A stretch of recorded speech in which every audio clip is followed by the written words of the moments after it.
À travers ses photos, Camille Lepage racontait la guerre, mais surtout le quotidien de ceux qui la vivent. La Centrafrique, la journaliste française connaissait bien, elle y était depuis septembre dernier déjà. Ceux qui l'ont connue sur le terrain sont unanimes. Camille Lepage, 26 ans, n'était pas une tête brûlée. Elle savait où elle était, elle avait conscience des gens qui l'entouraient et des gens avec lesquels elle parlait ou avec lesquels qu'elle pouvait suivre pour ses reportages. Et je pense qu'elle était... C'était vraiment pas une imprudente. Elle avait parfaitement conscience du terrain à risque dans lequel elle se rendait, ça c'est certain. Elle prenait les précautions d'usage et que font les bons professionnels sur place. Néanmoins, toutes les précautions ne permettent pas d'éviter l'inévitable et le drame. Les circonstances de son décès sont encore floues. Voici en tout cas le message qu'elle a posté il y a une semaine sur les réseaux sociaux. Elle y indique qu'elle voyage avec un groupe d'anti-Balaka dans le cadre d'un reportage. Sa dépouille a été retrouvée hier lors d'un contrôle de sécurité par les troupes françaises. Elle se trouvait alors au milieu d'autres corps dans un véhicule appartenant à des anti-Balaka. Mais son décès remonterait à 2 jours déjà. L'hypothèse la plus probable semble celle d'une embuscade dans la région de Bouar, à l'est du pays. Les anti-Balaka chrétiens avec lesquels se trouvait Camille Lepage auraient échangé des tirs avec les ex-Séléka musulmans. Mais les versions diffèrent. Selon un diplomate français, il pourrait également s'agir d'une attaque d'un autre groupe armé musulman, les Peuls.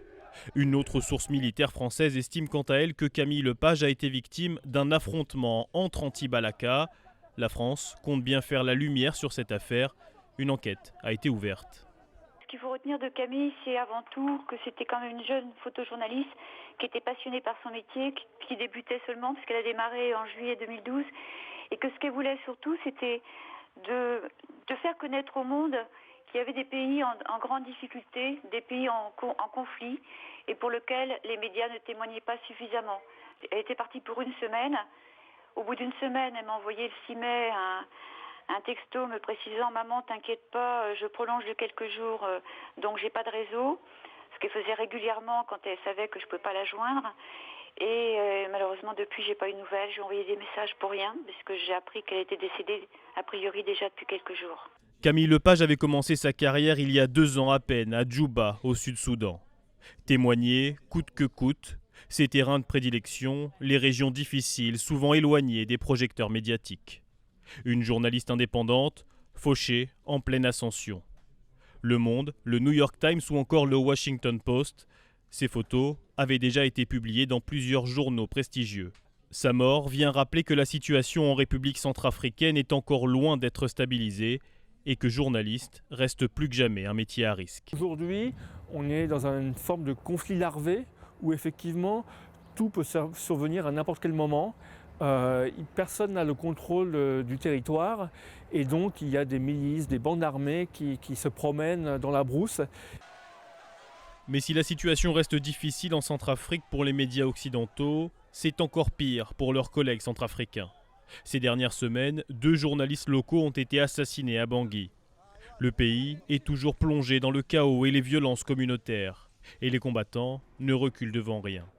Il y a quelques semaines, les ex-Séléka ont pris d'assaut un hôpital géré par Médecins sans frontières dans le nord-ouest du pays, causant la mort de 16 personnes, dont 3 membres de l'ONG.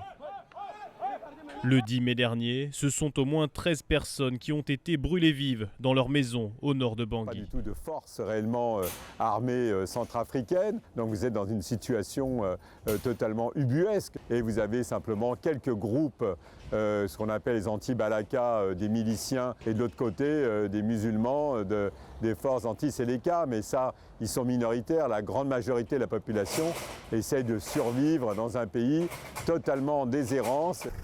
La dépouille de Camille Lepage devrait être rapatriée très prochainement en France. Selon Reporters sans frontières, depuis le début de l'année, 18 journalistes sont morts dans l'exercice de leurs fonctions. Camille Lepage était la seule française.